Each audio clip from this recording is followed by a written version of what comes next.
How about Indiana as we stay in the Big Ten? I think it's just an automatic default that everybody thinks there's no way that they can repeat what they did last year, obviously, with more difficult schedule. But when you go layer by layer, and I certainly have diced up all of these teams mostly through your research, Indiana bringing back excellent players on defense and an offensive line that's been a bit retooled and seems to be fortified. And, of course, a new quarterback from Cal. Yeah, when I looked at Indiana, probably my first blush reaction, Mark, was exactly what you just said. They can't match what they did last year. There's going to be a regression. But actually going through the team with Coach Signetti, I actually feel this year's team has a little more talent than last year's did.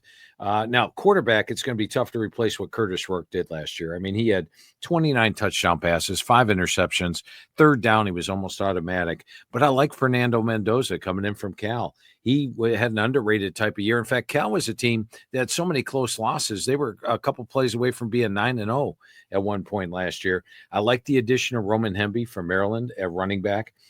They've got their top 2 receivers back from last year. As you mentioned, they've added to the offensive line. They had some veterans coming back as well. Defensively, getting Mikhail Kamara and Aiden Fisher back, and D'Angelo Pounds playing a defensive line linebacker and cornerback respectively. This is a loaded defense, so I like the overall talent. Now, here's the key. Their schedule's a little bit tougher than last year. They play Illinois week 4, and that's basically a playoff elimination game, I think. I believe 4 teams from the Big Ten will make the playoff. The Illinois-Indiana winner stays alive. The loser probably drops off a little bit. They do have to play Oregon on the road. They play Penn State on the road. And they play Iowa on the road. So those are 3 pretty tough road games. Last year, they did have to play Ohio State on the road, but the other road games were all against teams that had losing records in the Big Ten. So maybe a little more talent, but a tougher schedule. If they can knock off Illinois, they've got a shot at getting back to the playoff.